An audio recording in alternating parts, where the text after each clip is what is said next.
Cambios y fichajes necesarios para el Real Madrid 2022-2023. ¡Arrancamos!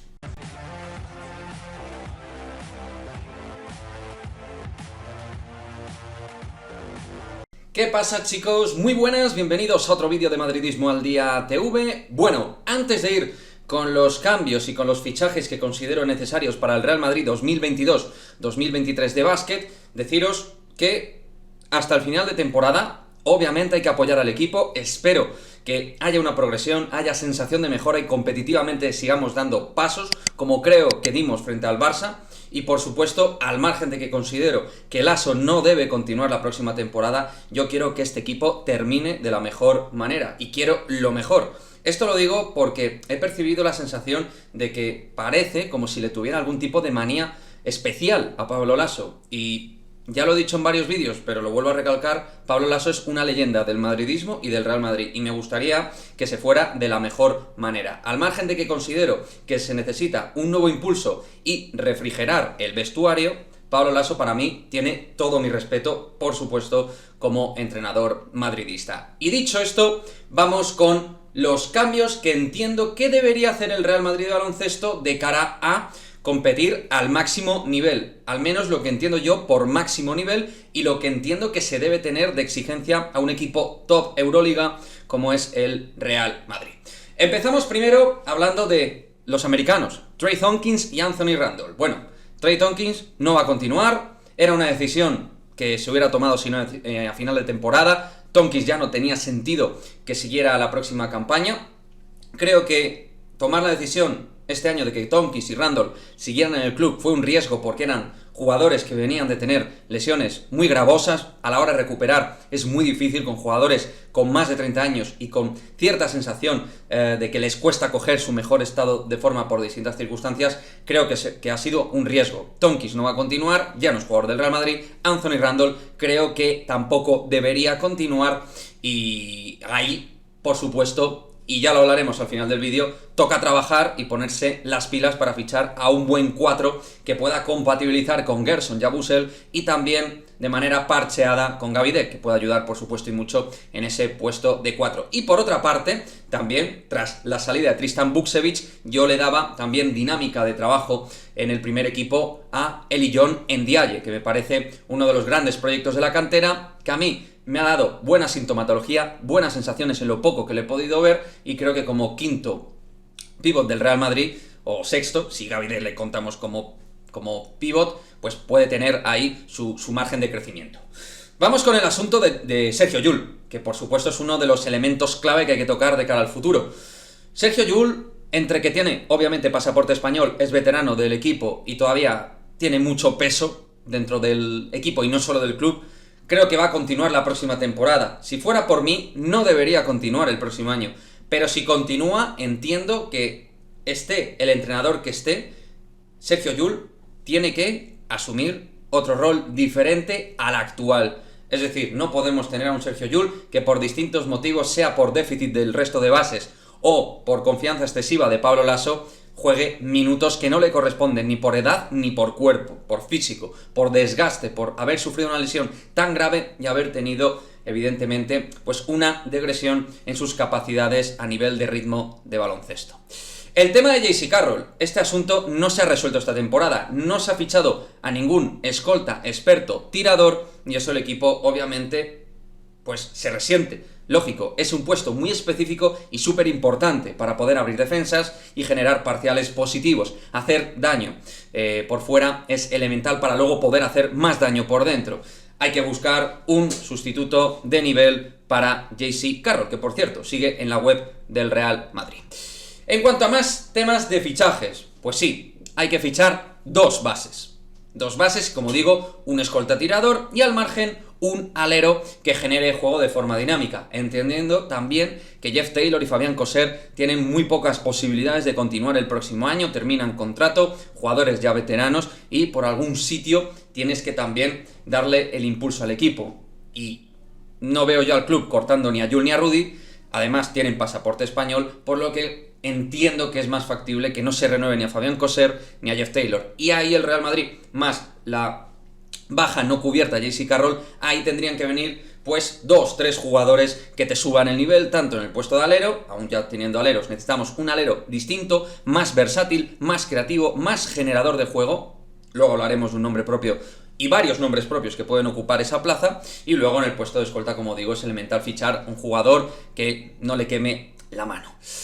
En cuanto a el asunto de Pablo Laso, yo lo que percibo es que ha habido una fatiga, un desgaste, un cansancio dentro de lo que es la química de vestuario, y que esas cosas son naturales. Lo de Hurtel y Tompkins es la punta del iceberg. Por supuesto que al final entiendo que no deben continuar por falta de disciplina. No puede ser que salgan justo antes de fiesta en un partido de Euroliga. Eso está absolutamente fuera de lugar y no debe pasar en un equipo profesional como en el Real Madrid, pero entiendo que han pasado anteriormente más cosas para llegar a esta situación. Pero tras una década gloriosa del Real Madrid con Pablo Laso, pues creo que ya el modelo está caído, decaído y agotado, y ahí tenemos que buscar, insisto, desde mi punto de vista, que no tengo nada en contra de Pablo Laso, buscar una nueva sinergia con un nuevo coach, un nuevo entrenador que pueda tomar los mandos. Toca reconstruir, proponer cosas distintas y, más que pensar en culpas o responsabilidades, que las hay y se tienen, hay que pensar en tips, cambios, nuevos registros que se tienen que acuñar dentro del Real Madrid de básquet. Hay una base muy buena de jugadores, tenemos tíos como Yabusel, Poirier, Tavares, Abalde, Alocen si se recupera, Adam Hanga considero que es un fichaje interesante como experto, pero no como líder exterior, y que tenemos buenos jugadores con los cuales pues hay que ir creciendo, insisto, desde esa base bastante sólida. Y no pasa nada por valorar otras opciones de cara a, pues eso, a buscar un equipo que sea competitivo a nivel Euroliga y que digamos que es realmente de los favoritos para poder ganar la Euroliga. No hay que tener miedo al cambio, y en la vida a veces hay que tomar decisiones traumáticas que duelen, pero son necesarias en la vida y en el deporte.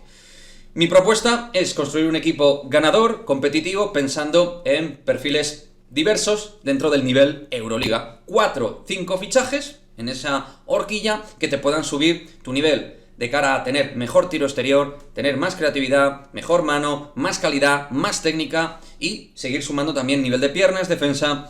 Pero lo dicho, necesitas talento, necesitas gente que te pueda romper defensas, gente que tenga esa capacidad innata para generar puntos tanto en beneficio propio como en beneficio del resto de los compañeros.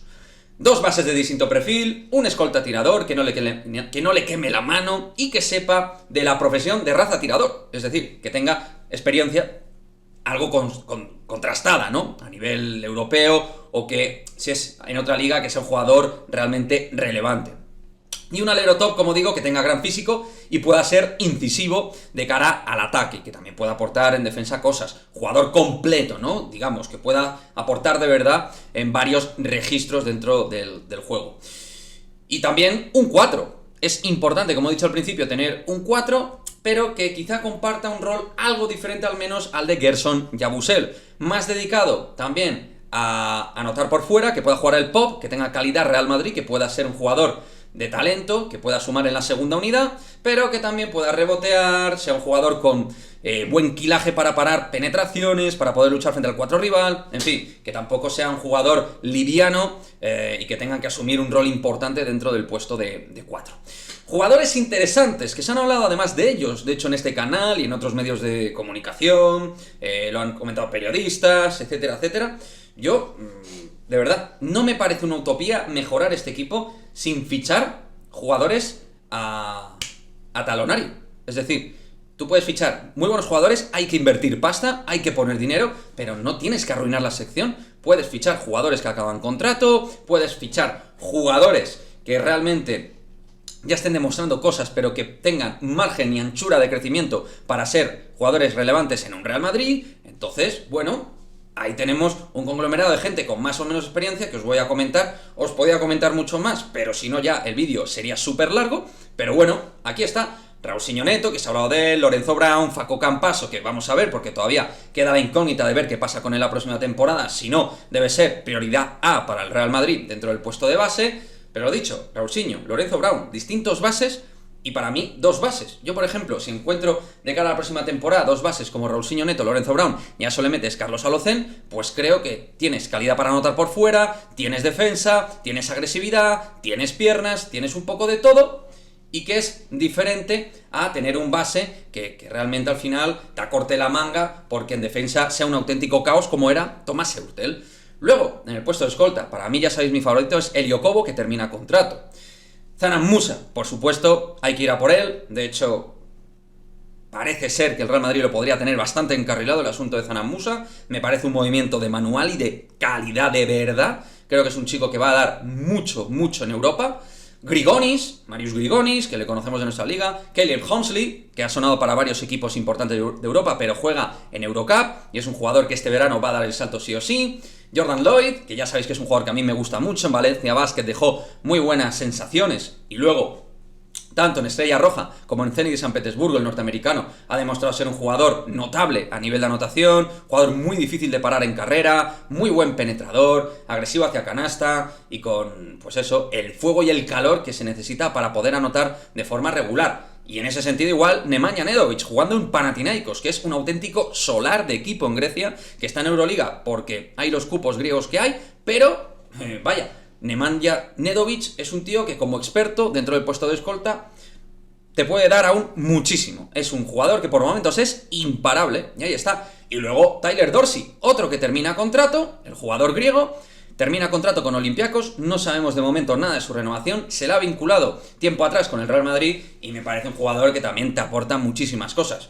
Lo dicho, aquí os he comentado varios nombres, no os he hablado ni de Scottie Wilbekin, ni de Mike James, ni de Shane Larkin, ni de Vasa Micic, es decir, jugadores donde tienes que pagar un pastizal de por medio, o jugadores como Micic que son imposibles de fichar. Creo que aquí el 90%, no todos, pero el 90% son fichables. Y, insisto, podría haber puesto mucho más nombres, pero si no ya esto iba a ser un auténtico coñazo. Y en cuanto al 4, que es un puesto muy específico, también nombres propios de jugadores, o bien que tienen que buscarse equipo, como John Brown, que es verdad que es extracomunitario, pero el Madrid ha competido con 3 extracomunitarios y no pasa absolutamente nada. Ahí está John Brown. Leon Radosevic de Bayern Múnich, me gusta mucho, un jugador muy completo, que rebotea bien además, que te va a llevar el rebote defensivo, y es un tío con muy buena mano, semigancho, un jugador de calidad, que lo sufrimos en el partido frente al Bayern, un jugador muy interesante.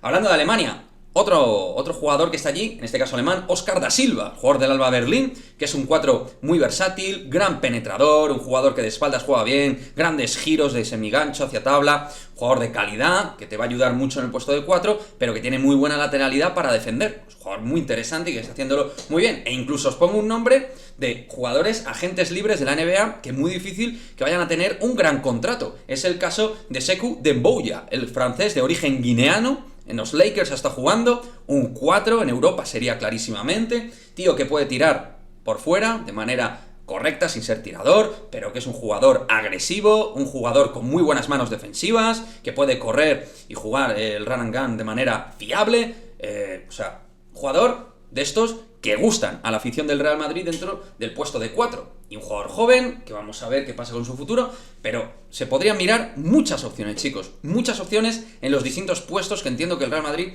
necesita mejorar. Y luego, como bonus track, que ya algunos me lo habéis pedido, Quique, pero ¿y si se va Laso? Tenemos que hacer este cambio traumático de que se vaya el técnico vitoriano, ¿a quién te traerías tú? Pues mirad, yo voy a dejar 4 nombres sin entrar en profundidad, esto será en otro vídeo, pero os voy a dejar, entre comillas, con la miel en los labios. Para mí, 4 nombres, con proyección, con experiencia, futuro, entrenadores que me gustan por distintos motivos. Paco Redondo, para mí apuesta clara, made in cantera Real Madrid, también Badalona, pero que a mí siempre me ha llegado de él cosas buenísimas, es un trabajador incansable y además muy importante para Pablo Laso en todo este periodo de tiempo dentro del equipo técnico. Alex Mumbrú, creo que es uno de los entrenadores españoles con más proyección, creo que es un tío que se ha trabajado bien el cargo de entrenador, también me comentan cosas buenas, creo que hace buen trabajo y conoce el Real Madrid además, o sea que podría ser un perfil realmente muy interesante. Y luego 2 foráneos, os he hablado primero 2 para que tengáis un poco de todo, técnicos españoles, de la casa, de cantera, tal. Y luego también tenemos 2 casos de 2 entrenadores extranjeros que a día de hoy me parecen de lo mejor. Dimitris Itoudis, éxito asegurado que ha tenido en CSKA de Moscú, al margen de otras cuestiones. Creo que es un entrenador bueno, ya sabéis, estuvo con Željko Obradović dentro del equipo de coach, con Josep María Izquierdo y todo el equipo que ha ido teniendo Obradović, y que a mí me parece de los mejores entrenadores de Europa. Y luego Andrea Trinchieri, pues el italiano es una personalidad brutal, también con experiencia Euroliga, un tío con personalidad, que no creo que le pese el escudo del Real Madrid a nivel de personalidad. Luego las cosas funcionan mal, bien o regular, pero si se busca un perfil con experiencia, que haya hecho buen trabajo con equipos intermedios y que pueda darle, pues, ese punto de personalidad al equipo, y además que va a dejar claro qué es lo que quiere y que se haga un cambio de verdad, Trinchieri seguro que es ese perfil de entrenador que va a hacer cambios sustanciales, y yo creo que para bien, porque es un buen entrenador. Pero bueno, ahí os dejo. Distintos perfiles de entrenadores, con más, menos carácter, foráneos, de la casa, y con distintas estructuras y líneas de trabajo, pero que yo creo que todas ellas son interesantes, ¿no? Y al final, por supuesto, los entrenadores se adecuan a los jugadores y viceversa. Necesitas calidad. Lo vuelvo a decir, lo que está pasando esta temporada y lo que casi seguro que va a pasar es que no ganemos ningún título importante. No es responsabilidad solo de Pablo Laso, es una corresponsabilidad de Laso, jugadores y también la parte de la directiva, que probablemente no haya trabajado este verano de la mejor manera, con los jugadores que se han traído, como Nigel Williams-Goss o Tomás Hurtel, en el puesto tan importante como es el puesto de base. Para mí, de cara al verano, lo más importante es trabajar bien el puesto de base. A partir de ahí, puedes ya mirar lo del escolta por JC Carroll, el alero completo generador de juego, mirar un 4 de verdad potente para trabajar ahí con Gerson Yabusel. Sí, pero dos bases para mí este Real Madrid necesita claramente, y dar pues un aire fresco a ese puesto que al final es tan elemental. Me gustaría, chicos, que me dejéis vuestra opinión al respecto de lo que es un poquito este videoanálisis de lo que considero que se necesita por parte del Real Madrid 2022-2023, que me dejéis nombres propios, que hagáis consulta, que me preguntéis lo que sea, en fin, como siempre, aquí en el cajón de comentarios, y nos vemos en el próximo vídeo. Adiós.